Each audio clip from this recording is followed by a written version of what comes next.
Target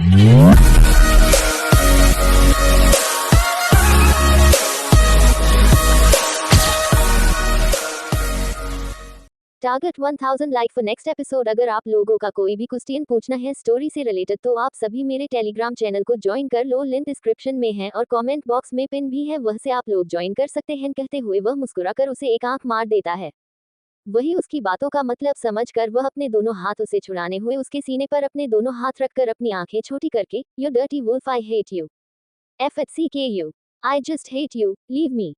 वैसे भी मुझे तुम्हें देखकर बहुत नफरत होती है, क्योंकि तुम इतनी घटिया हो ना, इसके बारे में कोई कुछ नहीं कह सकता। चेहरे से तो तुम बहुत अच्छे लगते हो, पर तुम्हारी बातें इतनी घटिया हो गई है, मैंने कभी सोचा नहीं था।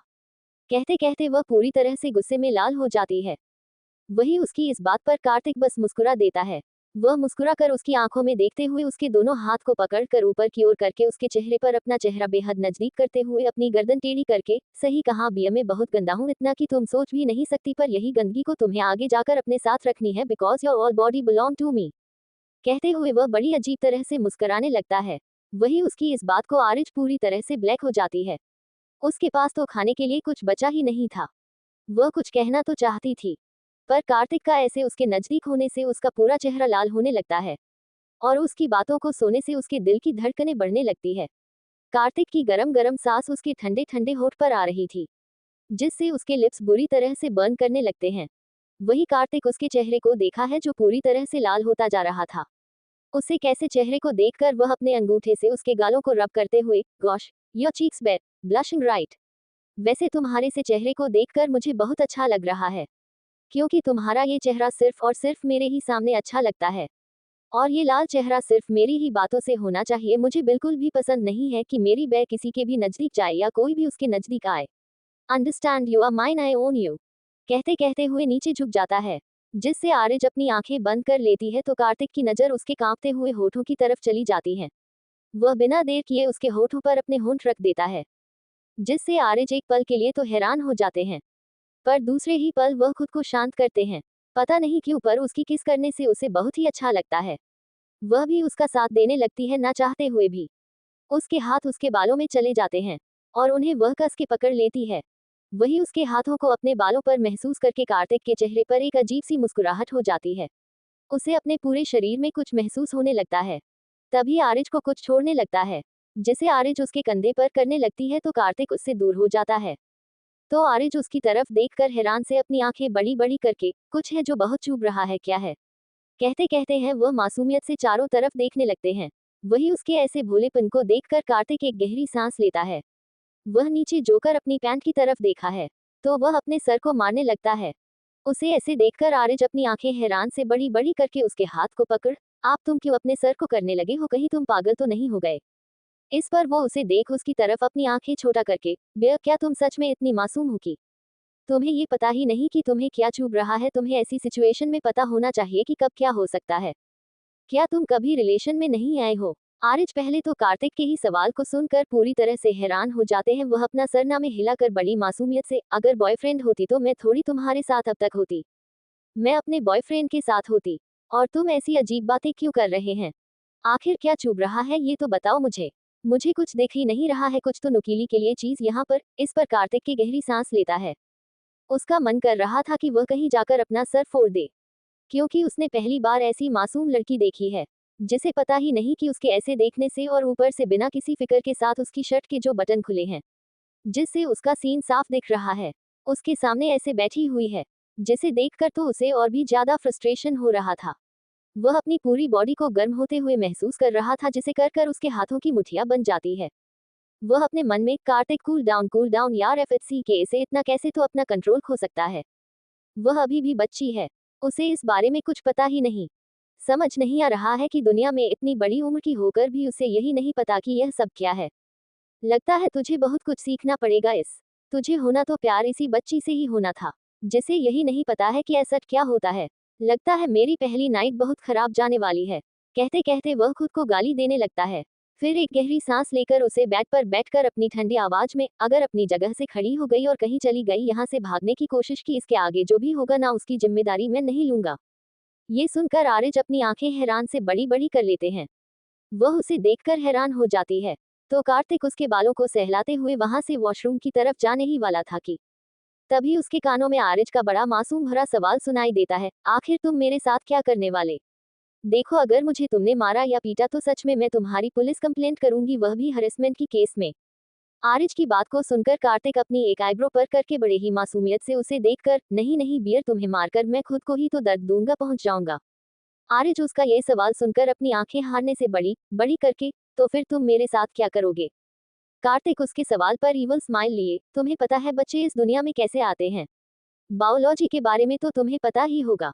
सब्जेक्ट है, कुछ एक्सप्लेन करने की जरूरत है या तुम समझ रही हो? वैसे भी bad think in dirty positions like doggy style, bare search करो, तुम्हें खुद ही पता चलेगा। कहते हुए वह रिंग करके फ्लटिंग मुस्कुराहट लिया वहां से चला जाता है। वही उसकी बातों को सुनकर आरिज जल्दी से अपना मोबाइल निकलती है और मोबाइल में कार्तिक ने जो कहा था उसे सर्च करने लगती है। जैसे ही वह ये सब सर्च करती है उसका मुंह खुला और पूरा चेहरा लाल होने लगता है। उसके पेट में बटरफ्लाई उड़ने लगती है, यहाँ तक कि उसका पूरा चेहरा जलने लगता है। वह जल्दी से मोबाइल को बंद करके अपनी आंखें बंद करके बेड पर लेट जाते हैं। आरिज से खुद से ही समझ नहीं आ रहा है, इतनी गंदगी कैसे इसके दिमाग में भारी पड़ी है। मैंने कभी सोचा भी नहीं था कि यह सब भी होता है। और ची डॉगी स्टाइलिया एफ it's king bullshit, I kill you. वहीं दूसरी तरफ नैनीताल में वह अनुज से बात करने के बाद किचन की तरफ आ जाता है। किचन में वह देखता है राहत और प्रगति दोनों ही खाना बना रही थी। वह कुछ सोचकर किचन की तरफ बढ़ते हुए, मदर इन लॉ, आप ऐसे खाना क्यों अकेले अकेले बना रही है? मैं हूं ना, मैं आपकी जरूर मदद करूंगा। मुझे खाना बनाना बहुत अच्छी तरह से आता है। चाहिए तो आप अपनी बेटी से पूछ ले मैं कितना अच्छा खाना बनाता हूँ। कहते कहते वह उसे देखकर मुस्कुराने लगता है। वही प्रगति जी वश की बात सुनकर हैरानी से उसकी तरफ देखकर, क्या खाना तुम बनाते हो? और राहत की तरफ देखकर, तो राहत तुम क्या करती हो? मतलब तुमने अभी तक खाना बनाना सीखा नहीं है बेटा? ये तो बहुत बुरी बात है। शादी हो गई है और खाना बनाना तो बहुत जरूरी होता है, तो तुम सीखोगी कब? शादी के बाद खाना बनाना आना ही चाहिए। फिर वश की तरफ देखकर उसके बालों पर अपना हाथ उठाते हुए, बेटा तुम मुझे माँ कहो, वही मुझे बहुत अच्छा लगेगा। तुम भी मेरे बेटे जैसे हो। जैसे मेरी राहत मेरे लिए है, वैसे ही तुम ही हो। और यह सब छोड़ो, ये बताओ कि मेरी बेटी तुम्हें रोज खाना बनाने के लिए कहती है। अभी उसकी खबर लेती हूँ मैं। कहते कहते प्रगति की उसे अपनी छोटी आंखें करके देखने लगती है। तो वही वश प्रगति को देखा है, जिसने अपने हाथ उसके बालों पर रखकर सहला रहे थे। और फिर राहत की तरफ देखा है, जो जिसे जानलेवा नजरों से देख रहे हैं। उसके चेहरे पर एक अजीब सी मुस्कुराहट आ जाती है। वह बड़ी अजीब तरह से मुस्कुराकर कुछ सोचते हुए प्रगति जी के कंधे पर अपना सर रखकर बड़ी ही मासूम आवाज में, माँ आप सही कह रही है, आपको क्या ही बताओ मेरे घर पर क्या क्या चलता है। आप तो मेरी माँ हो तो बताना बहुत जरूरी है। आपकी बेटी मुझे हर वक्त परेशान करती है। आपको पता नहीं है, इसके लिए मुझे 3 टाइम खाना बनाना पड़ता है। मैं तो कॉलेज में जाता हूँ फिर वर्क करता हूँ। पर आपकी बेटी तो मुझे जरा भी प्यार नहीं करती है, हमेशा ही मुझसे गुस्सा करती है। अब देखो इतना मासूम हूँ मैं हर एक बात इसकी सुन लेता हूँ, क्या करूँ? मेरी बीवी ही ऐसी है, आप तो जानती हो ना। कहते कहते अपने चेहरे पर दुनिया भर की मासूमियत लिए प्रगति को देखने लगता है, जो उसके गालों को थपथपाकर राहत को घूरे जा रही थी। वह बड़ी अजीब तरह से मुस्कुराकर कुछ सोचते हुए प्रगति जी के कंधे पर अपना सर रखकर बड़ी ही मासूम आवाज में, माँ आप सही कह रही है, आपको क्या ही बताओ मेरे घर पर क्या क्या चलता है। आप तो मेरी माँ हो तो बताना बहुत जरूरी है। आपकी बेटी मुझे हर वक्त परेशान करती है। आपको पता नहीं है, इसके लिए मुझे 3 टाइम खाना बनाना पड़ता है। मैं तो कॉलेज में जाता हूँ फिर वर्क करता हूँ। पर आपकी बेटी तो मुझे जरा भी प्यार नहीं करती है, हमेशा ही मुझसे गुस्सा करती है। अब देखो इतना मासूम हूँ मैं हर एक बात इसकी सुन लेता हूँ, क्या करूँ? मेरी बीवी ही ऐसी है, आप तो जानती हो ना। कहते कहते अपने चेहरे पर दुनिया भर की मासूमियत लिए प्रगति को देखने लगता है, जो उसके गालों को थपथपाकर राहत को घूरे जा रही थी। वही प्रगति की वश के गालों को प्यार से सहलाते हुए राहत को आंखें दिखाते हुए, राहत यह क्या बदतमीजी है?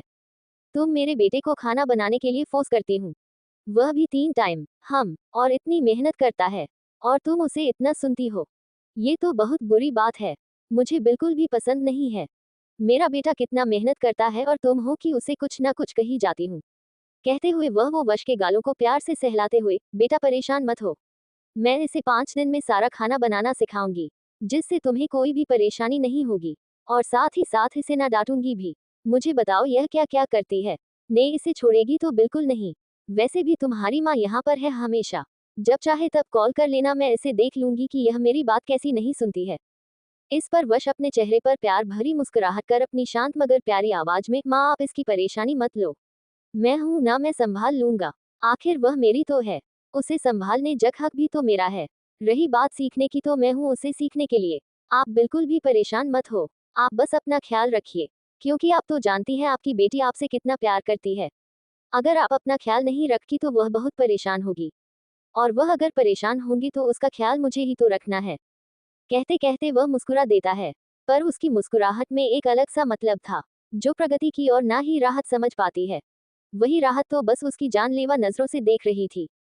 क्योंकि वश का सर जो उसकी मामा के कंधे पर था, और राहत अपनी माँ के लिए बहुत पजेसिव है। और यह उसकी नीली आंखों में साफ साफ देख उसकी है वश। और वही ये देखकर वह पूरी तरह से डिसअपॉइंट हो जाता है, क्योंकि राहत उसके सिवा किसी और के लिए इतनी पॉजिटिव है। ये कहाँ उसे पसंद आएगा।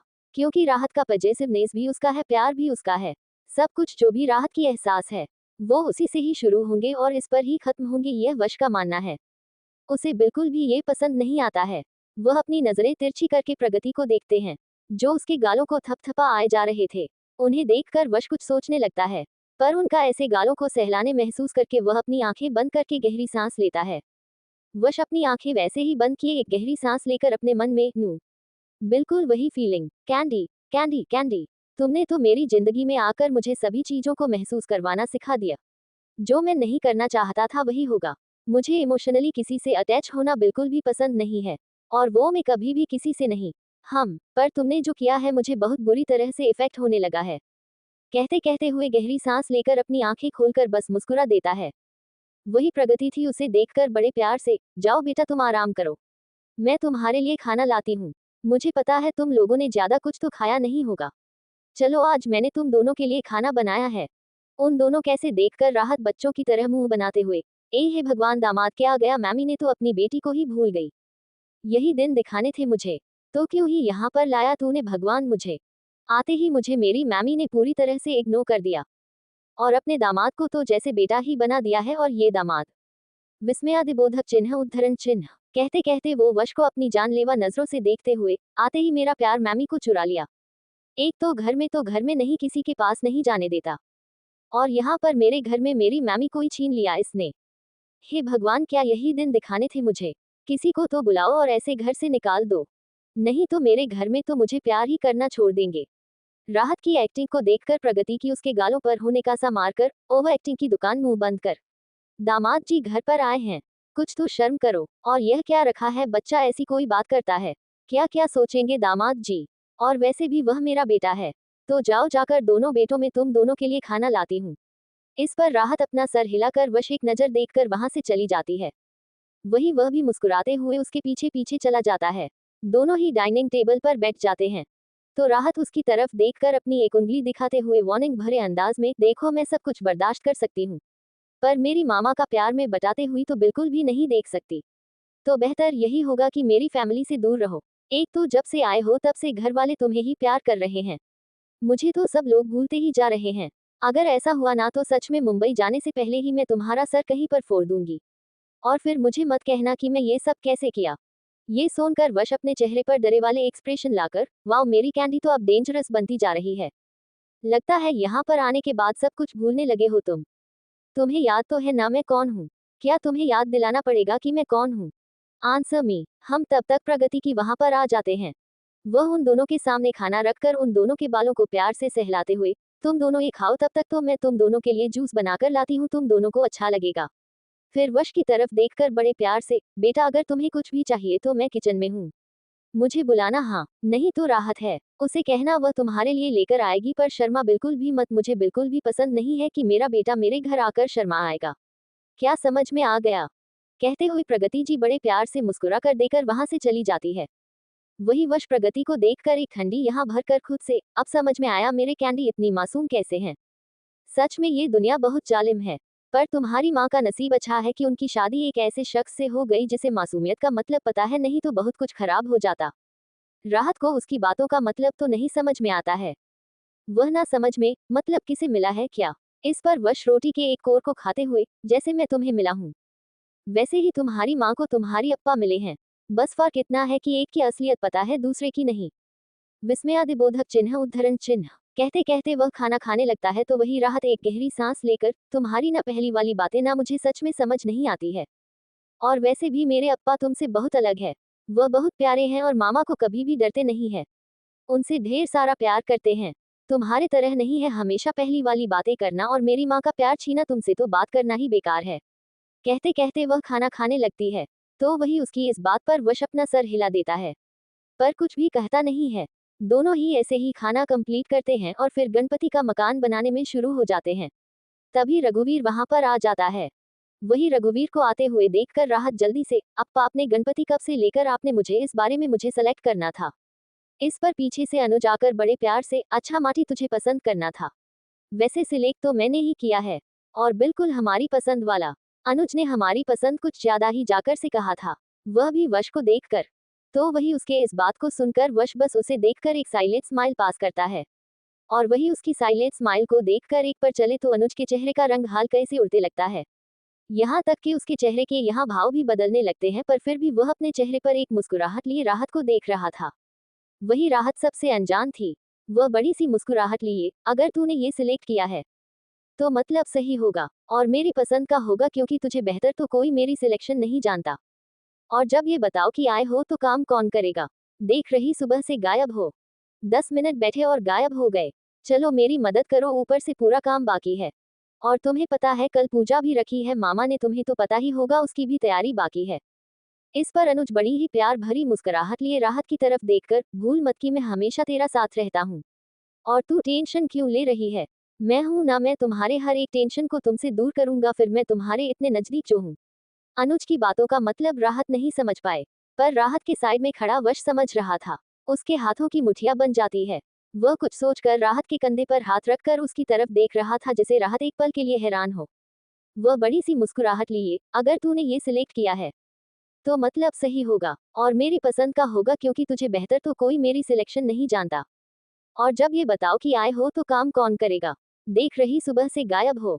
10 मिनट बैठे और गायब हो गए। चलो मेरी मदद करो, ऊपर से पूरा काम बाकी है। और तुम्हें पता है कल पूजा भी रखी है मामा ने, तुम्हें तो पता ही होगा, उसकी भी तैयारी बाकी है। इस पर अनुज बड़ी ही प्यार भरी मुस्कुराहट लिए राहत की तरफ देखकर, भूल मत कि मैं हमेशा तेरा साथ रहता हूँ। और तू टेंशन क्यों ले रही है? मैं हूं ना, मैं तुम्हारे हर एक टेंशन को तुमसे दूर करूंगा, फिर मैं तुम्हारे इतने नजदीक जो हूँ। अनुज की बातों का मतलब राहत नहीं समझ पाए, पर राहत के साइड में खड़ा वश समझ रहा था। उसके हाथों की मुठिया बन जाती है। वह कुछ सोचकर राहत के कंधे पर हाथ रखकर उसकी तरफ देख रहा था, जिसे राहत एक पल के लिए हैरान हो। वही वश राहत की कमर पर अपना हाथ रखकर मुस्कुराते हुए अनुज की तरफ देखकर अपनी शांत मगर एक अलग तरह के वे में, हम मिस्टर अनुज, मुझे बिल्कुल भी ये पसंद नहीं करता कि कोई भी मेरी प्यारी सी कैंडी को निकनेम दे। अब इसकी शादी हो चुकी है, तो तुम इसे उसके नाम से बुला। कहते कहते वह उसे वार्निंग वे में देखने लगता है। वही उसकी बात सुनकर एक पल के लिए तो राहत हैरान हो जाती है। वह कुछ बोलने को होने पर वश अपनी गहरी आंखों से उसे देखकर, कैंडी तुम्हें मेकअप बनना है ना? जाओ बनाओ, हम तीनों बात करते हैं। वैसे भी ऑलमोस्ट तो काम हो चुका है। अब मुझे नहीं लगता कि तुम्हारे प्यार से दोस्त की जरूरत पड़ सकती हूँ। तुम्हारा पति ने पहले ही सब कुछ तैयार रखा है। अब तुम्हें बस देखना है कि क्या क्या रह गया है और क्या नहीं। अगर कुछ रह गया है तो मुझे बुला सकती हूँ। कहते हुए उसके बालों को उसके कान के पीछे करके मुस्कुराकर वहां से रघुवीर और अनुज की तरफ देखने लगता है और आगे बढ़ जाता है। वही उसकी बात सुनकर रघुवीर अनुज की तरफ देखकर, बेटा बुरा मत मानना, पर उसने कुछ गलत नहीं था। कोई भी पति अपनी वाइफ को ऐसे उसका दोस्त निकनेम लेते हैं वह देखकर पसंद नहीं करता है, तो उसे अपने नाम से ही बुलाते। क्योंकि राहत पहले शादीशुदा नहीं थी, इसी वजह से हमें कुछ लगा नहीं था, पर शादीशुदा है, तुम समझ रहे हो ना मतलब मेरा। कहते हुए उसके कंधे को थपथपाकर आगे बढ़ जाता है। वही उसकी इस बात पर अनुज के हाथों की मुठिया बन जाती है, पर फिर भी वह गहरी सांस लेकर राहत की तरफ देखा है, तो राहत उसकी तरफ देखकर बड़ी ही प्यार भरी मुस्कुराहट लिए, अनुज बुरा मत मान, वह वैसा ही है। तुझे अगर कभी मेरे निकनेम से बुलाना होगा तो अकेले में ही बुला, क्योंकि मेरे अगर पति के सामने बुलाया तो वह सच में सही नहीं है। वह थोड़ा दिमाग से तेरा है, पता नहीं क्या कर डालेगा। फिलहाल तो तुम बाहर जाओ, नहीं तो अंदर आ गया तो और बड़ा प्रॉब्लम क्रिएट कर देगा। कहकर वो वहां से चली जाती है। वही उसकी बात सुनकर अनुज उसे जाते हुए देखा है। उसकी इस समय नजर उसकी कमर पर थी, जिसे देखकर वह अपने हाथों को देखने लगता है। वह खुद से ही एक ठंडी आह भरकर, बहुत जल्द यह मेरे हाथ तुम्हारी कमर पर होंगे। रही बात तुम्हारे पति की, तो वो सिर्फ और सिर्फ 5 दिनों का मेहमान है। एक बार, बस एक बार मेरे हाथ में कोई मौका मिल जाए, छोड़ूंगा तो बिल्कुल भी नहीं, क्योंकि मोटी तुम मेरी है और पूरी जिंदगी मेरे साथ ही रहने वाली है। मुझे नहीं पता कि तुमने यह शादी क्यों और कैसे की, पर बना तो तुम्हें मेरी है। कहते हुए वह अपने हाथों की मुठियां बना लेता है और वहां से हाल की तरफ बढ़ जाता है। वहीं दूसरी तरफ कार्तिक के प्राइवेट विला के अंदर कार्तिक शावर के नीचे खड़ा था। इस समय उसकी पूरी बॉडी गर्म हो चुकी थी, जैसे कि उसमें हीट पैदा हो रही थी। वह खुद को जैसे तैसे शांत करके अपनी लोअर बॉडी पर टॉवल लपेटे हुए बाहर आ जाता है। जैसे ही वह बाहर आता है तो आरिज को देखा है, जो बेड पर लेटी हुई थी, और इस समय उसने अपने दोनों हाथ अपने चेहरे पर रखे हुए थे और साइड में पड़ा हुआ मोबाइल था जिसकी लाइट फ्लैश हो रही थी। इसका मतलब साफ था कि आरिज गूगल पर सर्च किया था जो कार्तिक ने कहा था। इसी वजह से वह उसकी तरफ बढ़ने लगता है। उसके चेहरे पर एक शैतानी मुस्कुराहट आ जाती है। वही आरिज इस समय अपने दोनों हाथ अपने चेहरे पर रखे हुए थे। उसे तो जैसे वह सब कुछ देखकर पूरी तरह से शर्म शर्म से पानी हो चुकी। वही कार्तिक सीधा उसके ऊपर आ जाता है, जिससे आरिज पूरी तरह से हैरान हो जाती है। वह अपने हाथ पीछे करके देखते हैं तो कार्तिक उसके ऊपर लेटा हुआ था, जिसे देखकर वह पूरी तरह से हैरान हो जाती हैं। वह अपनी आंखें हैरानी से बड़ी बड़ी करके उसे देखने लगती है। तभी उसकी आंखों पर कार्तिक के बालों का पानी आने लगता है, जिसकी वजह से उसका हल्का हल्का चेहरा बर्न होने लगता है। उसकी नजर नीचे जाती है तो वो कार्तिक के मस्कुलर चेस्ट पर जाकर उसकी सांसें जैसे एक पल के लिए अटक जाते हैं और वह उसे देखने लगते हैं। वही कार्तिक उसे ऐसे खुद को देखा पता है तो वह खुद को थोड़ा ऊपर कर लेता है, जिससे आरिज की नजरें नीचे नीचे होने लगती है। वह उसके एब्स को देखने लगती है तो सिर्फ देखते ही रह जाती है। उसका हाथ जिस पर उसे कुछ तो महसूस होने लगता है, वह खुद ही उन एब्स को टच होने लगता है, जिससे कार्तिक अपनी आंखें को बंद कर लेता है। वह गहरी सांस लेकर अपनी आंखें खोलकर आरिज को देखने लगता है, जो अपने हाथ को उसके एब्स पर घूम जा रहे थे। वही जिसे महसूस करके उसका तो चेहरा पूरी तरह से लाल होने लगता है। वह अपनी आंखें बंद करके गहरी गहरी सांस लेता है और उसकी गर्म सांसें आरिज के चेहरे पर आ जाते हैं, जिससे वह अपने सेंस में आकर जैसे ही अपना हाथ पीछे लेने वाली थी, वैसे ही कार्तिक उसका हाथ पकड़कर अपने सीने पर ले जाकर उसे सहलाने लगता है, जिससे वह और भी ज्यादा हैरान हो जाती है। उसे अपनी की गई हरकतों पर अब शर्म आने लगती है। वह अपनी नजरें नीचे झुका लेते हैं तो कार्तिक उसके हाथों को अपने सीने पर रखकर उसे सहलाते हुए उसके कान में मदहोशी भरी आवाज में I need kind of cuddles that run into round asset and back into cuddles. Kartik की बात सुनकर आरिज का पूरा चेहरा लाल लाल होने लगता है। वह हैरान से उसे देखने लगती है, जो बड़ी बेशर्मी भरी मुस्कुराहट लिए उसे ही देख रहा था। ये देखकर उसका चेहरा और भी ज्यादा लाल होने लगता है। वह अपना चेहरा दूसरी तरफ करने ही वाली थी कि कार्तिक तब तक उसकी चिन को पकड़कर अपनी तरफ कर लेता है और बिना देखिए उसके होठों पर अपनी होंठ रख देता है, जिससे वह अपनी आंखें बंद कर लेते हैं और कार्तिक वैसे ही उसके हाथों को अपने सीने पर सहलाने लगता है। अब तो किसकी वजह से आरिज भी पूरी तरह से सेंसलेस हो चुके थे। उसका भी हाथ उसके शरीर पर घूमने लगता है, जिससे कार्तिक अपना हाथ हटाकर उसके कमर के पीछे अपना एक हाथ डाल देता है और एक हाथ उसके बालों पर और कस के पकड़ने लगता है। वही आरिज अभी कुछ काम नहीं थी, उसने भी अपने दोनों हाथ उसके पीठ से लेकर उसके बालों से लेकर छूने लगते हैं। उसके बालों को वह अपने मुट्ठी में भरकर उनसे खेलने लगते हैं। वही कार्तिक जिसने अभी अभी खुद को शांत किया था, वह पूरी तरह से अपनी बॉडी को गर्म होता है। वह महसूस करता है, जिससे वह अपनी आंखें बंद करके गहरी सांस लेता है। तभी वह महसूस करता है कि आरिज को सांस लेने में दिक्कत हो रही है, तो वह सीधा नीचे झोंक जाता है। आरिज ने टी शर्ट पहना हुआ था, जिसके 2 बटन खुल चुके थे और उन 2 बटन को खुले हुए देखकर वह सीधा उसके सीने पर अपना चेहरा रख देता है और वहां पर सक करना शुरू कर देता है, जिससे आरिज कार्तिक का नाम लेकर मौन करने लगती है। दोनों की सांसें आपस में मिल रही थी। अब तो पूरे कमरे में उन दोनों के ही फ्रेग्रेंस मेल्ट होकर पूरी तरह फैल चुकी थी। वही जब आरिज को अपने कंधे पर और अपने सीने में दर्द महसूस होता है, तो वह अपनी जैसे तैसे आवाज को निकाल कर बस करो कार्तिक, मार डालो कि क्या मुझे दर्द हो रहा है। इस पर कार्तिक उसके सीने को छोड़कर उसकी गर्दन पर आते हुए बड़ी ही मासूमियत से, सारी गलती तुम्हारी है, क्या जरूरत थी इतना खूबसूरत होने की, देखो मैं खुद के ऊपर कंट्रोलिंग होता जा रहा हूँ और सारी गलती तुम्हारी है। पता नहीं आज तुम मेरे हाथों से बच पाओगे या नहीं, क्योंकि मैं तो अब पूरी तरह से अनकंट्रोलर हो चुका है।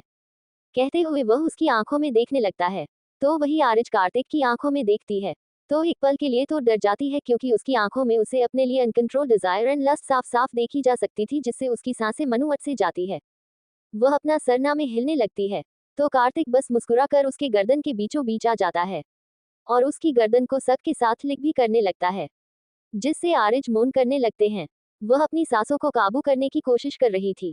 इस समय वह भी पूरी तरह से अपने शरीर में गर्मी को महसूस कर रही थी, क्योंकि कार्तिक की हर एक टच का इफेक्ट आरिज पर बुरी तरह से हो रहा था। वही कार्तिक अब नीचे आ चुका था। वह आरिज की टमी पर आकर अपनी टंग को निकालकर उसके नेवल पर सक करने लगता है। जिससे आरिज अपने दोनों हाथ ऊपर की ओर करने लगती है और अपने दोनों हाथों की मुठ्ठियां बनाकर अपनी आंखें कस के बंद कर लेती है। पर उसके मुंह से मौन की आवाज से पूरे रूम में सुनाई दे रहे थे। वह अपना सरना में हिलने लगती है तो कार्तिक बस मुस्कुरा कर उसके गर्दन के बीचों बीच आ जाता है और उसकी गर्दन को सक के साथ लिक भी करने लगता है, जिससे आरिज मौन करने लगते हैं। वह अपनी सांसों को काबू करने की कोशिश कर रही थी। इस समय वह भी पूरी तरह से अपने शरीर में गर्मी को महसूस कर रही थी क्योंकि कार्तिक की हर एक टच का इफेक्ट आरिज पर बुरी तरह से हो रहा था। वही कार्तिक अब नीचे आ चुका था। वह आरिज की टमी पर आकर अपनी टंग को निकालकर उसके नेवल पर सक करने लगता है, जिससे आरिज अपने दोनों हाथ ऊपर की ओर करने लगती है और अपने दोनों हाथों की मुठ्ठियां बनाकर अपनी आंखें कस के बंद कर लेती है। पर उसके मुंह से मौन की आवाज से पूरे रूम में सुनाई दे रहे थे, जिससे कार्तिक और भी ज्यादा वाइल्ड होने लगता है। अब उसने सक की जगह बाइट करने लगता है, जिससे आरिज अपने दोनों हाथ अपने मुंह पर रख देते हैं और आंखें कसकर बंद कर लेती है। तभी मोबाइल वाइब्रेट करने लगता है, जिससे आरिज राहत की सांस लेने लगते हैं और अपना सर नीचे करके कार्तिक को देती है, जिसके चेहरे पर इरिटेशन साफ साफ देखी जा सकती थी। उसने अपने हाथों की मुठ्ठियां बनी हुई थी। उसका टॉवल भी थोड़ा सा लूज हो चुका था। वह खड़ा हुआ था और उसकी टॉवल लूज होकर नीचे की ओर आ रहा था, जिसे देखकर आरिज अपना चेहरा शर्मा कर दूसरी तरफ कर लेती है और यह कार्तिक देख लेता है।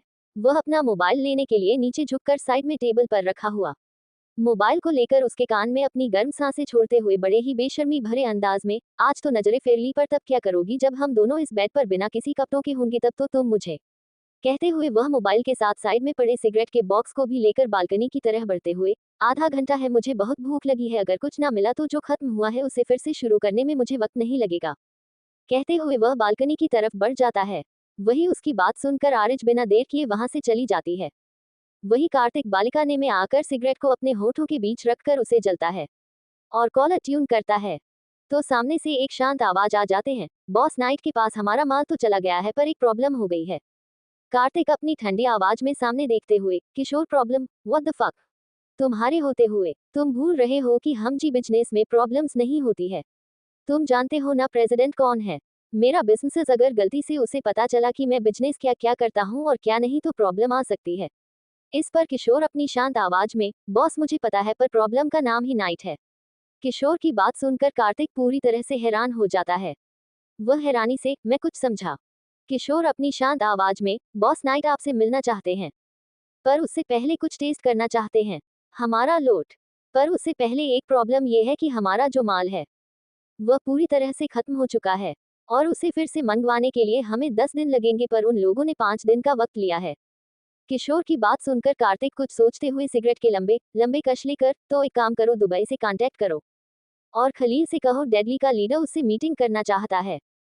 कुछ भी हो जाए पर मीटिंग कैंसिल नहीं होनी चाहिए। मुझे अपने बिजनेस को आगे बढ़ाना है, ना कि सभी के पीछे रहकर अपनी जिंदगी बर्बाद करनी है। और वैसे भी हम अच्छे से जानते हो कि हमारे बिजनेस में कितनी मेंबर्स और कितने पार्टनर्स धोखा दे सकते हैं। तो उसी हिसाब से पार्टनर्स उन्हें सेलेक्ट करो जो वफादार हूँ। और नाइट अगर हमारा पार्टनर हुआ तो वफादार के साथ बिजनेस में बढ़ सकता है, क्योंकि तुम अच्छे से जानते हो कि नाइट के साथ पार्टनरशिप मतलब बिजनेस में कोई भी प्रॉब्लम नहीं है। पूरे डार्क वर्ल्ड पर अकेला ही रूल करता है। एक तरह से देखा जाए तो वह मेरा डाई हार्ट आइडल है। उससे मिलना मेरे लिए बहुत बड़ी बात है, कहते हुए वह कॉल कट कर देता है और वही सोफे पर जाकर बैठ जाता है और सिगरेट के लंबे लंबे क्रश लेने लगता है। वहीं दूसरी तरफ केविन के प्राइवेट विला के अंदर केविन शर्टलेस होकर इस समय सोफे पर बैठा हुआ था और सामने धारा, जिसे सिर्फ केविन की एक शर्ट पहनी हुई थी, वह बेड पर बैठे हुए कुछ मोबाइल पर टाइप कर रही थी। केविन नहीं समय अपने हाथों में लैपटॉप पड़ा हुआ था और साथ ही साथ वह उसे पर कुछ टाइप भी कर रहा था। उसकी नजर तो बार बार धारक पर थी, पर उसका चेहरा पूरी तरह से सीरियस एक्सप्रेशन मोड पर चला गया था, क्योंकि वह जो काम कर रहा था वह बहुत ही जरूरी था। पर उसकी नजरें तो बार बार धारा पर ही तो जा रही थी, जिसने एक बार भी केविन की तरफ नहीं देखा था। इस पर केविन की आंखें छोटी हो जाती हैं। वह गहरी सांस लेकर लैपटॉप में अपना काम करने में लग जाता है। करीब आधे घंटे बाद वह काम चलने से फिनिश करके लैपटॉप को बंद करके वैसे ही धारा की तरफ बढ़ जाता है, जिसे एहसास ही नहीं होता है कि केविन का काम हो चुका है। वह तो अपने मोबाइल में लगी पड़ी थी, उसके चेहरे पर बीच बीच में मुस्कुराहट भी आ रही थी। तभी वह अपने मोबाइल को सोफे पर फेंक हुए महसूस करती है। उसकी आंखें हैरानी से बड़ी बड़ी हो जाती है। तो वही केविन उसे वैसे ही बेड पर लेट देता है और खुद उसके ऊपर आ जाता है, जिससे धारा पूरी तरह से हैरान हो जाती है। वह अपनी आंखें हैरान से बड़ी बड़ी करके उसे देखते हैं, जो उसे अपनी छोटी आंखें करके देख रहा था। केविन बड़े ही अजीब तरह से, बेबी क्या बात है, जब मैं होता हूँ तब तो तुम्हारे चेहरे पर ऐसी स्माइल मुझे नहीं देखने मिलती, जैसे तुम अपने मोबाइल में देखकर स्माइल कर रही थी। ऐसा क्या देख रही थी मोबाइल में, जरा मुझे भी तो बताओ। मुझे भी तो पता चले कि मेरी बेबी मुझे छोड़कर किसके साथ इतना मुस्कुरा कर बातें कर रही है। धारा केविन की बातों में साफ साफ जलन को महसूस कर रही थी। वह उसके कंधे पर अपने दोनों हाथ रखकर, केविन तुम समझ रहे, ऐसा कुछ नहीं, वह मेरी दोस्त है जो अभी फॉरेन कंट्री में पढ़ रहे हैं और उसके बॉयफ्रेंड से रिलेटेड हम लोग बात कर रहे थे। वह अपने बॉयफ्रेंड के बारे में बता रही थी जिसे पढ़कर मुझे बहुत हंसी आए। कहते कहते वो पीछे होने लगती है। तो फिर केविन तो आगे बढ़ रहा था। वही उसकी बात सुनकर के दिन उसे बेड पर पुश करता है और खुद उसके ऊपर आकर अपने दोनों पर उसके दोनों साइड में रखकर उसके दोनों हाथों को अपने एक हाथ में पकड़कर उसके शर्ट के बटन खोलने हैं। अच्छा, तो मेरी बेबी को दूसरों के बॉयफ्रेंड के बारे में जानकर हंसी आती है, तो तुमने मेरे बारे में तो कुछ बताया ही नहीं होगा कि सही कहा ना। इस पर धारा अपनी आंखें बड़ी बड़ी करके बड़ी मासूमियत से उसे देखकर, केविन शांत हो जाओ, गुस्सा मत करो, और वैसे भी मैं जिसकी बात कर रही हूँ वह जानवी है। तुम यह मत कहना कि तुम जानवी को नहीं जानते हो, जिसने तुम्हें 9th क्लास में प्रपोज किया था और वह मेरे साथ थी 4th क्लास में। कुछ याद आया? उसी की वजह से हम दोनों रिलेशनशिप में आए थे। और सबसे बड़ी बात, और उसे यह पता चला ना कि मैं तुम्हारे साथ, मेरी एंगेजमेंट हो चुकी है, तो वह पक्का मुझसे दोस्ती क्या मुझसे बात करना ही छोड़ देगी। कहते कहते वह बड़ी मासूमियत से उसे देखने लगती है। तब तक बहुत देर हो चुकी थी क्योंकि कैबिनेट उसके शर्ट के बटन तो खोल दिए थे। वह नीचे झुककर अपनी टंग को उसके गर्दन की तरफ ले जाते हुए अपनी गर्दन टेढ़े करके बड़े ही अजीब तरह से मुस्कुराकर, आई डोंट केयर कि वह कौन है, क्या है, पर मुझे इस बात से बिल्कुल तुमने हर्ट कर दिया कि तुम किसी लड़के के बारे में बात कर रही थी। तो बहुत बुरी बात है बेबी, मुझे बिल्कुल भी पसंद नहीं है कि मेरी बेबी किसी और लड़के के बारे में बात करे। अब इसकी पनिशमेंट तो तुम्हें मिलेगी ना। कहते हुए वह बड़ी अजीब तरह से मुस्कुराने लगता है। वही उसकी मुस्कुराहट देखकर तो एक पल के लिए तो धारा के पूरे पसीने छूट जाते हैं। वह कुछ बोलने को हुई तभी उसके मुंह से हल्की सी आह निकल जाती है। वह अपने हाथों की मुठ्ठियां बना लेती है और अपनी आंखें कस के बंद कर लेती है और अपनी चेहरा दूसरी तरफ कर लेती है, क्योंकि केविन ने उसकी गर्दन पर जोर से बिट जो किया था, उससे तो उसको दर्द होना लाजिमी था। वही बाइट करने के बाद केविन उसी जगह को सक भी करने लगता है, जिससे धारा अपने दोनों हाथ अपने आंखों पर रख देती हैं और अपने दांतों तले अपने होठों को दबाना शुरू कर देती हैं। वही केविन ये जब देखा है तो वह बिना देर किया धारा के सीने पर अपने हाथों को रखकर उसे प्रेस करने लगता है, जिससे धारा के मुंह से अपने आप केविन का नाम लेकर मौन करने लगता है। और जैसे ही केविन अपना नाम धारा के मुंह से सुनता है तो उसके चेहरे पर अजीब तरह से मुस्कुराहट आ जाते हैं। वह बिना देर किए उसके होठों पर अपने होंठ रख देता है और सक करना शुरू कर देता है, जिससे धारा अपनी आंखें बंद करके गहरी गहरी सांस लेने लगती है। उसे सांस लेने में बहुत ही प्रॉब्लम हो रही थी। वह सांस भी सही से नहीं ले पा रही थी, पर फिर भी केविन कैसे प्यार सक करने की वजह से धारा के हाथ उसके आंखों से हटकर उसके बालों में चले जाते हैं। वही केविन भी उसके शर्ट के बटन को खोलकर उसकी कमर पर अपने दोनों हाथ बांध देता है, जिससे धारा के दोनों पर केविन के कमर की तरफ चले जाते हैं और वह केविन की कमर को कस के पकड़ लेती है अपने पैरों की मदद। वही केविन कैसे खाना बनाते हुए देखकर धारा कुछ सोचते हुए, तुम तो इतने रिच फैमिली से बिलोंग करते हो, तो तुम्हें खाना कैसे बनाना आता है? जहां तक मुझे पता है तो ऐसे बच्चे तो बिगड़ी हुई होते हैं, पर मेरा केविन तो बहुत अच्छा खाना बनाता है, ऐसा क्यों, मुझे भी तो जानना है। इस पर केविन अपनी शांत आवाज में बिना धारा की तरफ देखकर, क्योंकि मैं जिस जगह पर रहता था वहां की मेड खाना तो बनती थी, पर मुझे बिल्कुल भी पसंद नहीं था, और तुम तो जानती हूँ कि मैं बाहर रहता था, तो दोस्तों बहुत मिलते थे मुझे, पर वह सभी अपने पैसों के घमंड पर रहते थे और मुझे ऐसे लोग बिल्कुल भी पसंद नहीं है, क्योंकि मुझे खुद का कुछ बनाना था। इसी वजह से मैंने सबसे दूरियां बना लिया और खुद को ही खुद के ऊपर इंडिपेंडेंस रखने की कोशिश की। पर कहते हैं ना, जो सोचते हैं वो कभी होता नहीं है। तो ऐसा ही मेरे और भाई के साथ हुआ, भाई को ना चाहते हुए भी पॉलिटिक्स में जाना पड़ा पापा के कहने पर, और मुझे भी ना चाहते हुए भी फैमिली बिजनेस को हैंडल करने पड़ा। ये सुनकर धारा हैरानी के साथ, अगर तुम फैमिली बिजनेस हैंडल कर रहे हो तो तुम्हारा छोटा भाई क्यों तुम सभी से अलग है? मतलब वह भी तो फैमिली का हिस्सा है, तो वह भी बिजनेस हैंडल कर सकता है। ये सुनकर केविन उसकी तरफ देखकर मुस्कुराते हुए, तुमने मेरे छोटे को तो देखा है, तुम्हें क्या लगता है वह फैमिली बिजनेस में इंटरेस्टेड होगा? उसने तो खुद का एक बड़ा सा बिजनेस है खड़ा किया है, वह भी बिना किसी को पता लगे। और मुझे भी पता चल रहा है कि छोटे एक बिजनेस हैंडल कर रहे हैं, इतनी बड़ी मुकाम को हासिल करेगा। आज वह दुनिया के टॉप 10 बिजनेसमैन में से एक है और उसका बिजनेस बुलंदियों पर चल रहा है, जो मेरा नहीं हो पा रहा है। उसमें और मुझ में यही फर्क है कि मैं रिस्ट्रिक्शन से बंधा हूँ और वह फ्री बर्ड की तरह जैसे चाहे वैसे अपने बिजनेस को घुमा रहा है। कभी कभी तो उसे बहुत जलन महसूस होता है कि आखिर उसने ये सब कैसे हासिल कर लिया। पर कभी कभी ऐसा लगता है कि उसने इस सब को हासिल करने में बहुत मेहनत की होगी, क्योंकि पापा की बिना मदद से वो यहाँ पर है। उसने शून्य से शुरू किया था और मैं 100 से शुरू किया। कहते रहते वो रुक जाता है और गहरी सांस लेकर शांत हो जाता है। वही उसके इस बात को सुनकर धारा भी कुछ भी नहीं कहती। वह बस उसे देखने लगती है, जिसके चेहरे पर उसे उदासी साफ साफ देख रही थी। वह बस अपना सर हिलाकर केविन को खुश करने के लिए उसके साथ खाना बनाने में लग जाते हैं, और साथ ही साथ कुछ बातें ऐसी करती हैं जिससे केविन का मूड भी सही हो जाता है। वही नैनीताल में सभी डिनर करने के लिए बैठ जाते हैं, और इस बीच अनुज भी डिनर के लिए आ रहा था। वह जैसे ही राहत की साइड वाली चेयर में बैठते ही वाला था, उससे पहले ही वश राहत के साइड वाली चेयर को पीछे करके खुद बैठ जाता है, जिसे देखकर अनुज को सामने वाली चेयर पर जाकर बैठना पड़ता है। वही वश खाने को देखा है, जहां पर सारी वेजिटेबल्स से लेकर राइस रोटियां सब कुछ रखे हुए थे। उन्हें देखकर एक गहरी सांस लेता है। उसे घर वाली फीलिंग आती है, क्योंकि खाने में एक अलग ही खुशबू थी, जो उसने सालों पहले स्मेल किया था। वह खाने को देखा है, फिर प्रगति को देखा है जो सबको खाना सवे कर थी।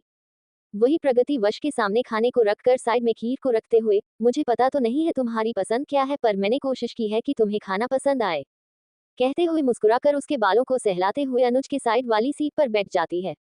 और वही रघुवीर अपनी हेड चेयर पर जाकर बैठ जाते हैं। अभी खाना खाने लगते हैं, तो वश को खाना बहुत ही पसंद आ जाता है। वह बहुत सारा खाना खा लेता है, जिसे देखकर राहत के साथ पूरा परिवार भी हैरान हो जाता है। पर वश तो वश है, वह कहाँ किसी से शर्माने वाला है। वह आराम के साथ अपने खाने को कंप्लीट करने में लग जाता है। अच्छे से खाने को खाने के बाद वह अपने पेट को सहलाकर एक गहरी सांस लेता है। वही खाना कंप्लीट होने के बाद सभी अपने अपने कमरे की तरह बढ़ जाते हैं, पर राहत प्रगति की मदद करने के लिए किचन की तरह बढ़ जाती है। वही राहत को किचन की तरफ जाते हुए देखकर वश एक गहरी सांस लेता है और फिर ऊपर टेरेस की तरफ बढ़ जाता है। टेरेस पर आकर वह देखता है, रघुवीर सोफे पर बैठा हुआ था और उसके उंगलियों में सिगरेट थी, जिसे देखकर वह उसी के ही सामने वाले सोफे पर जाकर बैठ जाता है। कॉफी टेबल पर रखा हुआ सिगरेट के बॉक्स को अपने हाथों में लिए उसे मैसेज सिगरेट को निकालकर अपने होठों के बीचों बीच रखकर उसे जला देता है, और रघुवीर को देखकर फिर मुस्कुराने लगता है। वही उसे देखकर वह अपना सर हिला देता है।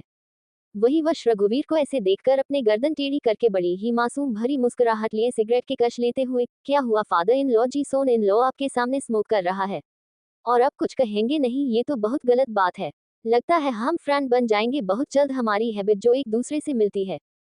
इस पर रघुवीर उसकी तरफ देखकर अपने गहरी आवाज में, तुम्हारी और मेरी कभी भी हैबिट नहीं मिल पाएगी।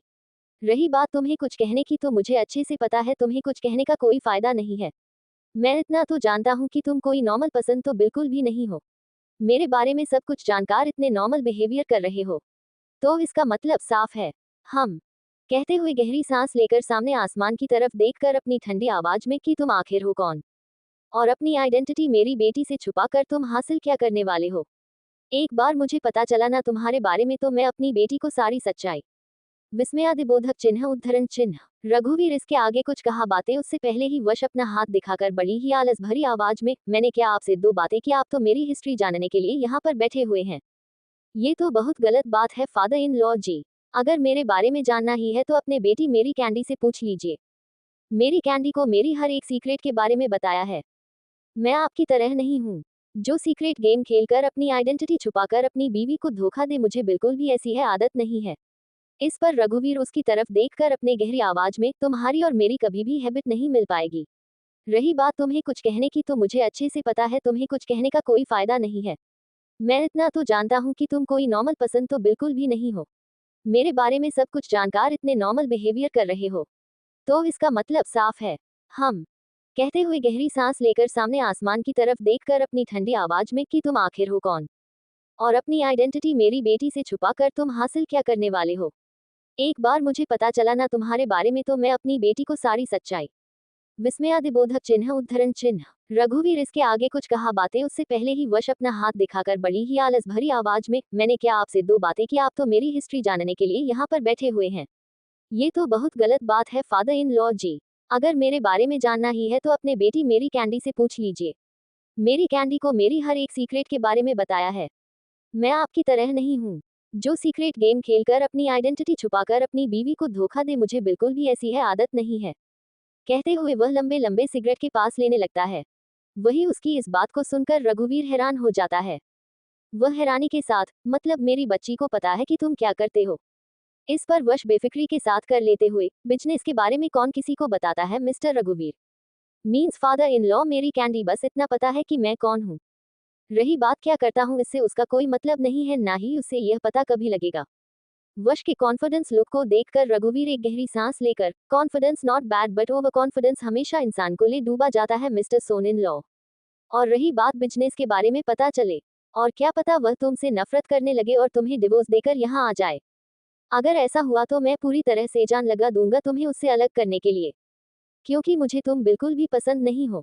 तुम्हारी शक्ल ही देखकर मुझे गुस्सा आता है, और ऊपर से तुम्हारे टैटू, मैंने ऐसा दामाद तो सोचा नहीं था जैसा तुम हो। कहते कहते रघुवीर बड़ा सा मुंह बना देता है तो वश कर लेते हुए जोर जोर से हंसते हुए अपने गर्दन टेढ़ी करके अपनी आंखों में अजीब तरह के डार्कनेस लिए, oh I know father in law, वैसे आपका कॉम्प्लीमेंट को सुन मेरा दिल बहुत खुशी आ गई।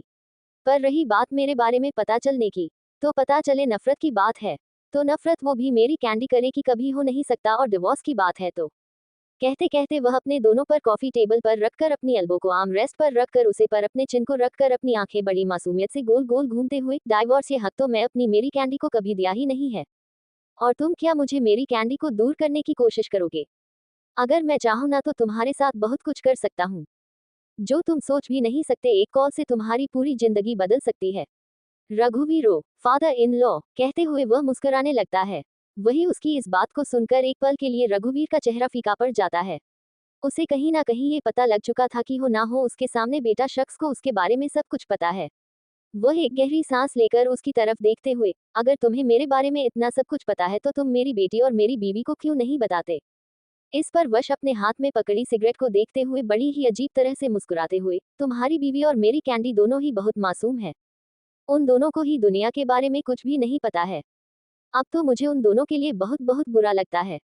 उद्धरण चिन्ह डॉट। रघुवीर उसके बाद का मतलब नहीं समझते हुए, मतलब क्या है तुम्हारा? इस पर वश अपने दोनों गालों पर अपना दोनों हाथ रखकर गहरी सांस लेकर, मुझे समझ नहीं आ रहा है, मासूमियत को हमेशा शैतानों की नजर कैसी लगती है। तुम ही देखो, एक तुम्हारे पास है, एक मेरे पास है, और हम दोनों ही शैतान से काम नहीं है। तुम भी अच्छे से जानते हो तुम्हारा बिजनेस क्या है, और मैं अपना बिजनेस के बारे में जानता हूँ। बस पर कितना है कि तुम्हारे बिजनेस के बारे में मुझे पता है और मेरे बिजनेस के बारे में तुम्हें नहीं पता है। कहते हुए वह गहरी सांस लेने लगता है। अपनी उंगलियों में पड़ी हुई सिगरेट को अपने होठों के बीच रखकर एक कश लेते हुए उसे जमीन फेंक कर अपनी गहरी आवाज में, मेरी कैंडी को पता नहीं है मैं सिगरेट पीता हूँ, और मैंने कभी से बताया भी नहीं है। तो बाहर से दरवाजा बंद कर लीजिए, क्या पता ऊपर आ जाए, और देख लिए तू प्रॉब्लम आपको को हो नहीं होगी। वैसे अभी मैं जा रहा हूँ, मुझे बहुत नींद आ रही है और आपके नाना बनाना भी जरूरी है, नहीं तो नानी गुस्सा हो जाएगी। चलिए मैं चलता हूँ, आपके नाना बनाने की तैयारी। कहते हुए अपने चेहरे पर एक मासूम भरी मुस्कुराहट लिए अपना हाथ हवाओं में हिलाकर बाय बाय बोलते हुए वहां से चला जाता है। वही उसके जाने के बाद रघुवीर खुद से ही, आखिर ऐसा क्यों लग रहा है, मेरी बच्ची ने अपना पर गलत जगह पर रख दिया है। अब लगता है मेरे बच्चे को बचाना मुश्किल होता जाने वाला है मेरे लिए। पर कुछ भी करके मुझे उसे बचाना तो पड़ेगा, क्योंकि कहीं ना कहीं ये लड़का सही नहीं है। इसके अंदर एक जुनून है, पागलपन है, और अलग ही किलिंग वाइब भी आ रहे हैं। जो भी हो, पर राहत को मुझे से बचना ही होगा। अब देखते हैं कि 5 दिन कैसे निकालते हैं। कहते हुए रघुवीर गहरी सांस लेकर अपनी जगह से खड़ा होकर नीचे चल जाता है। वही वश अपने हाथों में पड़े हुए लाइटर को ऑफ एंड ऑन करते हुए कुछ सोचकर अपने चेहरे पर एक अजीब सी मुस्कुराहट लिए, फादर इन लॉ, तुम्हारा दिमाग तो बहुत अच्छी तरह से चलता है, पर गलत जगह दिमाग चला रहे हो, तो मैं कभी पूरा नहीं होने दूंगा। क्योंकि मेरी कैंडी मेरा पागलपन नहीं, मेरा एडिक्शन है जो कभी भी छूटता नहीं है। कहते हुए वह मुस्कुराने लगता है। मुस्कुराते हुए वहां से कमरे की तरह बढ़ जाता है। जैसे ही वह कमरे में आता है, तो देखा है राहत अपनी पीठ किया हुए कपड़े चेंज कर लिया था और वह टॉवल से अपने चेहरे को पोंछ रही थी। उसे ऐसे देखकर वह मुस्कुराने लगता है और उस बी की तरफ बढ़कर उसे पीछे से अपनी बाहों में भर लेता है, जिससे राहत अपनी आंखें बड़ी बड़ी करके, छोड़ दो मुझे, मैं पहले से ही बहुत थक चुकी हूँ, सुबह से लेकर अभी तक मैं काम ही कर रही हूँ, अब मुझे बहुत नींद आ गई है, तो मैं सोने जाने वाले हूँ, और सुबह से मेरे पर भी दर्द कर रहे हो, तुम्हें पता है बर्तन घिसते घिसते मेरे पर बहुत दर्द करने लगे हैं। कहते हुए राहत बच्चों की तरह मुंह बनाने लगती है। वही उसकी ऐसी बातें सुनकर वश उसे अपनी बाहों में उठाकर उसे बेड की ओर लेता देता है और खुद उसके पैरों को अपने गोद में रख देता है, जिसे देखकर राहत अपनी आंखें हैरानी से बड़ी बड़ी करके, यह क्या कर रहे हो तुम मेरे पैरों? वश इस पर मुस्कुराते हुए बड़ी ही मासूम सी शक्ल बनाकर, मेरी कैंडी अगर दर्द हो रहा है, तो मुझे भी तो दर्द होगा ना। मैं बिल्कुल भी तुम्हें दर्द में देखना बर्दाश्त नहीं कर सकता। तुम आराम से सो जाओ। मैं तुम्हारे पैर दबा देता हूँ और तुम्हें तो पता है मुझे बिल्कुल भी पसंद नहीं है मेरे सिवा तुम्हें और कोई दर्द दे। कहते हुए उसके पैरों को हल्के हाथों से दबाने लगता है। वही राहत सिर्फ उसे देख रही थी, वह अपनी जगह पर बैठते ही वाली थी कि वश उस अपनी सिल्वर आइज दिखने लगता है, जिससे राहत एक भीगी बिल्ली की तरह उसे देखने लगती है। पूरे आधे घंटे बाद राहत को नींद आ जाती है, जो उसे खुद भी पता नहीं चलता है। वह गहरी नींद में चले जाते हैं। वही वश जब राहत को गायब पोस्ट पर बैठकर रखकर साइड में जाकर लेट जाता हूँ और उसे अपने ऊपर करके लाइट बंद कर देता है और अपने दोनों हाथों को उसके बालों और उसकी कमर पर रख देता है, जिससे राहत कंफर्टेबल उसकी बाहों में अपने आप के लिए जगह बना लेती हूँ और फिर से वैसे ही सो जाती है। वही वश उसके चेहरे को देखकर खुद से ही, पता नहीं आप क्या करना पड़ने वाला है मेरी कैंडी के लिए। मुझे बिल्कुल भी पसंद नहीं है यहाँ पर तुम्हारा आना और तुम्हारे नाजुक नाजुक हाथों का इसे काम। और मैं क्या ही कर सकता हूँ। अगर मैं तुम्हें ना कहा तो तुम गुस्सा हो जाओगे और फिर गुस्सा हो जाओगे तो कुछ ऐसी गलती कर दोगी जो मुझे बिल्कुल भी पसंद नहीं आएगी। और क्या मुझे गुस्सा आने पर उसको तुम्हें ही तो हैंडल करना पड़ेगा।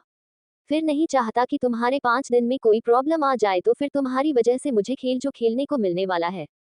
कहते हुए उसके चेहरे पर अजीब तरह की मुस्कुराहट आने लगती है। वह मुस्कुराकर राहत के कमरे की बालकनी की तरफ देखा है, जहां पर उसे शायद जैसा कुछ नजर आता है, जिससे उसके चेहरे पर और एक गहरी मुस्कुराहट आ जाती है। वह अपने साइड में मेरे मोबाइल को देखकर कुछ सोचने लगता है और फिर कुछ सोचते हुए अपने मोबाइल का कैमरा ऑन करके एक साइड रख देता है और राहत को वैसे ही अपने सीने से लगाए उसके बालों को सहलाने लगता है। कुछ ही देर बाद उस भी नींद आ जाती है। वही वश सोने के बाद एक साया जो कब से बालकनी की आड़ में छुपा हुआ था, वो बालकनी से बाहर आता है। वह जब देखा है कि पूरी तरह से रास्ता खाली है, इस समय उसमें खुद को काले कपड़े में कर लिया था। बालकनी में आकर वह धीरे से अपना सर आगे करके देखता है। कहते हुए उसके चेहरे पर अजीब तरह की मुस्कुराहट आने लगती है। वह मुस्कुराकर राहत के कमरे की बालकनी की तरफ देखा है, जहां पर उसे शायद जैसा कुछ नजर आता है, जिससे उसके चेहरे पर और एक गहरी मुस्कुराहट आ जाती है। वह अपने साइड में मेरे मोबाइल को देखकर कुछ सोचने लगता है और फिर कुछ सोचते हुए अपने मोबाइल का कैमरा ऑन करके एक साइड रख देता है और राहत को वैसे ही अपने सीने से लगाए उसके बालों को सहलाने लगता है। कुछ ही देर बाद उस भी नींद आ जाती है। वही वश सोने के बाद एक साया जो कब से बालकनी की आड़ में छुपा हुआ था, वो बालकनी से बाहर आता है। वह जब देखा है कि पूरी तरह से रास्ता खाली है, इस समय उसमें खुद को काले कपड़े में कर लिया था। बालकनी में आकर वह धीरे से अपना सर आगे करके देखता है। वो जब वश और राहत को सोते हुए देखा है, तो उसके चेहरे पर एक अजीब सी मुस्कुराहट आ जाते हैं। वह वैसे ही अंदर आ जाता है। हम चारों तरफ देख पर उसकी नजर जब वश पर चली जाती है, जिसने राहत को अपने सीने से लगाया हुआ था और उसे बड़ी ही प्यार से अपने बाहों में भरकर सो रहा था। ये देखकर उसके हाथों की मुठ्ठियां बन जाती है, पर फिर भी वह एक गहरी सांस लेकर पूरे कमरे में देखने लगता है। उसकी नजर कबाड़ में चली जाती है, तो वह कबाड़ में जाकर कुछ ढूंढने लगता है। वहां पर उसे कुछ भी नहीं मिलता है, तो वह गहरी सांस लेकर अपना सर हिलाकर वहां से वैसे ही निकल जाता है। पर जाते वक्त वह हालकसा वश कहाँ हाथ राहत की कमर में से हटाने की कोशिश करता है, पर वह नहीं कर पाता है, जिसकी वजह से वह एक गहरी सांस लेकर वह दोनों कहीं ना उड़ जाए, इसी वजह से वहां से निकल जाता है। गुस्सा आया बाहर आकर सीधा का की तरफ बढ़ जाता है। का में आकर वह स्टीयरिंग व्हील पर अपना हाथ मार देता है, जैसे वह अपने गुस्से को कंट्रोल करना कोई गहरी सांस लेकर खुद को शांत कर देता है और फिर वैसे ही का चलने लगता है और किसी को कॉल कर देता है। सामने से कॉल अटेंड होता है, तो वह अपनी ठंडी आवाज में, उसके पास कुछ भी नहीं है जिसे पता लग सकता है कि वह कौन है। अब तुम लोगों की बारी है, पता लगाओ, जितना जोर हो सके उतना मुंबई में जाओ और पता लगाओ कि आखिर यह सब मजला क्या है। हमारे जितने भी आदमी हैं उन सभी को वहां पर भेजो और ढूंढो, और जो वापस खाली आता है उसे जिंदा मत रखो। कहते हुए वह गुस्से में कॉल कट करके पिछली वाली सीट पर फेंक देता है अपने मोबाइल को और कर को बड़ी ही स्पीड में चला देता है। पर स्पीड में चलते वक्त उसके सामने ट्रक आ जाता है, जिससे वह जैसे तैसे करके स्टॉप को क्रॉस करता है, पर क्रॉस करने के चक्कर में उसकी कर एक पेड़ से जल लग जाते हैं। वही वह ट्रक वाला उससे थोड़ी दूर पर चला जाता है और पीछे मुड़कर उसे का को देखकर उसके चेहरे पर एक अजीब सी मुस्कुराहट आ जाती है। वह किसी को कॉल कर देता है, तो सामने से कॉल अटेंड होता है, तो ड्राइवर अपने शांत आवाज में, बॉस काम हो चुका है, कहते हुए सामने वाला कॉल कट कर देता है। वही वह ड्राइवर सामने वाली की बात सुनकर एक पल के लिए तो डर से कांपने लगता है। उसका चेहरा पूरी तरह से पसीने में भीग जाता है, पर फिर भी वह खुद को शांत करके गहरी सांस लेकर वहां से निकल जाता है।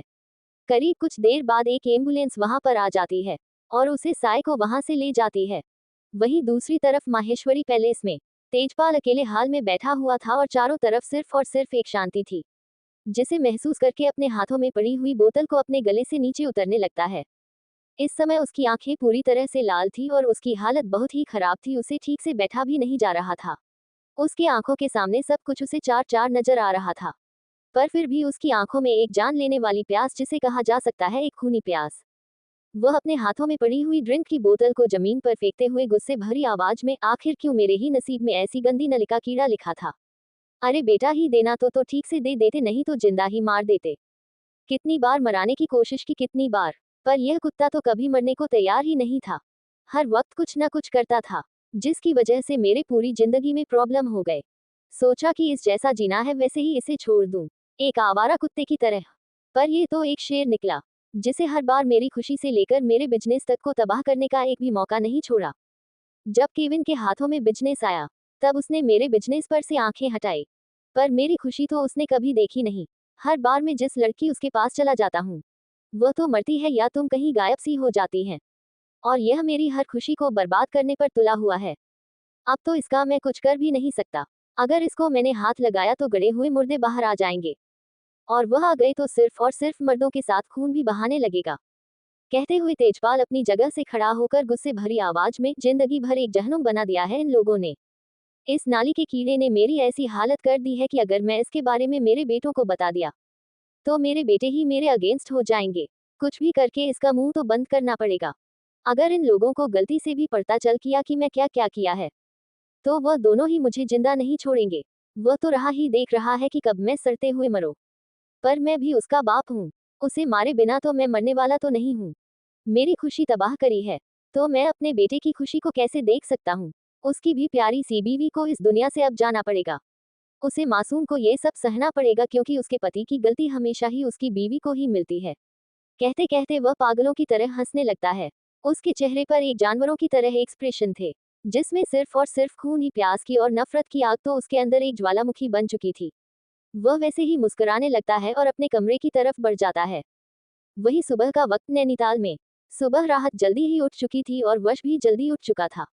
वश तैयार होकर व्हाइट कलर का शर्ट पहने बाहर आ जाता है, तो वही राहत पीछे कमरे में तैयार हो रही थी। वश और रघुवीर दोनों ही गणपति लाने के लिए बाहर गए हुए थे। करीब 1 घंटे बाद दोनों ही आ जाते हैं। ढोल बालों के साथ वही गणपति की मूर्ति वश के हाथों में थी। वह बड़े आराम के साथ बिना चप्पल के गणपति की मूर्ति खोलिए अंदर आ रहा था। उसे देखकर वश पूरी तरह से खो जाता है। उसकी खूबसूरती में आज सच में राहत बेहद खूबसूरत लग रही थी। ऑरेंज कलर की साड़ी, गले में सोने के नेकलेस, हाथों में कंगन और माथे पर लाल कलर का बिंदी, बालों का बन बनाया हुआ था। कुल मिलाकर वो बहुत ही खूबसूरत लग रही थी, और सर पर पल्लू तो और भी ज्यादा निखर रहा था। सबसे बड़ी बात, उसकी मांग में जो सिंदूर लगाया हुआ था, वह और भी ज्यादा खूबसूरत लग रहा था उसके चेहरे पर। वही गणपति बप्पा की पूजा करने के बाद उनके घर प्रवेश किया जाता है। उनकी मूर्ति को वही रखकर पंडित जी को बुलाया जाता है। पंडित जी आते हैं और साथ ही साथ पूजा में वश और राहत दोनों ही बैठ जाते हैं। देखते देखते पूजा भी शुरू हो जाते हैं। सारे पूजा और सब कुछ खत्म होने के बाद लोगों के लिए जो खाना रखा था, वह सब लोग खाकर चले जाते हैं। पर जाने से पहले वह प्रगति हो उसके दामाद के बारे में बहुत कुछ अच्छा अच्छा कहते हैं, क्योंकि वश की पर्सनालिटी बेहद अट्रैक्टिव है, जिससे हर कोई उसे इग्नोर तो बिल्कुल नहीं कर पा रहा था। लड़कियां तो राहत से जल रही थी और यह बात राहत साफ साफ महसूस कर रही थी। पर राहत तो राहत थी, वह इन सबको इग्नोर करके अपने कामों में लग गई थी। पर कोई था जिसके चेहरे पर खुशी बिल्कुल भी नहीं दिख रही थी, वह थे अनुज के माँ पापा। सभी मेहमानों के जाने के बाद अनुज के मामी और पापा दोनों ही बैठ जाते हैं। उन दोनों के बैठने के बाद प्रगति की अनुज की मां की तरफ देखकर, पूर्वी जी अनुज नहीं आया, वह कहां पर है। प्रगति की बात का जवाब अनुज के पापा देवानंद देते हुए, कल उसका छोटा सा एक्सीडेंट हुआ था, तो वह घर पर ही है, शाम को मिलने आ जाएगा। वह अब भी आने ही वाला था, पर मैंने ही उसे कहा कि वह आराम कर ले। वैसे भाभी अपने बेटी की शादी करवा दी और हमें बुलाया भी नहीं और ना ही किसी को पता लगवाने दिया। इसका जवाब रघुवीर जी देते हुए, देवानंद तुम तो जानते हो आजकल के बच्चे कैसे हैं, तुम बस प्यार मोहब्बत का चक्कर है, तो हमें भी कुछ पता नहीं था। पर जब पता लगा तो पहले गुस्सा आया, पर लड़का भी बहुत खानदान से है। तुम्हें जानकर हैरानी होगी कि यह प्रेसिडेंट का भाई है। हमारा प्रेसिडेंट स्वयं माहेश्वरी का छोटा भाई है। ये और इतने बड़े घर से रिश्ता आया तो हमें भी बहुत खुशी हुई है। बस थोड़ा सा गुस्सा हूं, पर फिर भी बेटी की खुशी के आगे बाप क्या कर सकता है। प्रगति की बात का जवाब अनुज के पापा देवानंद देते हुए, कल उसका छोटा सा एक्सीडेंट हुआ था, तो वह घर पर ही है। शाम को मिलने आ जाएगा। वह अभी आने ही वाला था, पर मैंने ही उसे कहा कि वह आराम कर ले। वैसे भाभी अपने बेटी की शादी करवा दी और हमें बुलाया भी नहीं और ना ही किसी को पता लगवाने दिया। इसका जवाब रघुवीर जी देते हुए, देवानंद तुम तो जानते हो आजकल के बच्चे कैसे हैं, तुम बस प्यार मोहब्बत का चक्कर है, तो हमें भी कुछ पता नहीं था। पर जब पता लगा तो पहले गुस्सा आया, पर लड़का भी बहुत खानदान से है। तुम में जानकर हैरानी होगी कि यह प्रेसिडेंट का भाई है। हमारा प्रेसिडेंट स्वयं माहेश्वरी का छोटा भाई है। ये और इतने बड़े घर से रिश्ता आया तो हमें भी बहुत खुशी हुई है। बस थोड़ा सा गुस्सा हूं, पर फिर भी बेटी की खुशी के आगे बाप क्या कर सकता है। कहते कहते मुस्कुराने लगते हैं, क्योंकि उन्हें साफ साफ पता था कि देवानंद कुछ भी करके उनको नीचा दिखाने वाला है, क्योंकि उसकी आंखों में साफ साफ गुस्सा वह देख सकते थे। वही प्रगति की पूर्वी जी की बात सुनकर अपनी परेशानी भरी आवाज में, तो पूर्वी तुमने मुझे सुबह कॉल क्यों नहीं किया? मैं देखने आ जाती ना। और अब कैसा है, वह ठीक तो है ना? उसे कहो आने की जरूरत नहीं है, जब तक वह ठीक ना हो तब तक वश और राहत दोनों ही वहां पर आ जाते हैं। उन दोनों को आते हुए देखकर देवानंद रघुवीर को देखकर मुस्कुराते हुए, अब शादी तो करनी है राहत बेटी ने, तो अब दामाद से हमें मिलवाओ, आखिर हम सभी बचपन के दोस्त जो है।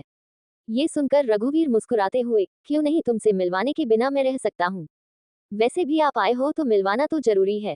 कहते हुए वह अपनी जगह से खड़ा होकर वश की तरफ देखते हुए, ये है मेरा दामाद वश, महेश्वरी फिलहाल तो स्टडी कर रहा है, पर इसकी खुद की कंपनी है जिसे यह अकेला चल रहा है। कहते हुए मुस्कुरा देता है। तो वही देवानंद बड़े ही घमंड के साथ, वैसे बाप दादा की कमाई से हर कोई आगे बढ़ता है रघुवीर।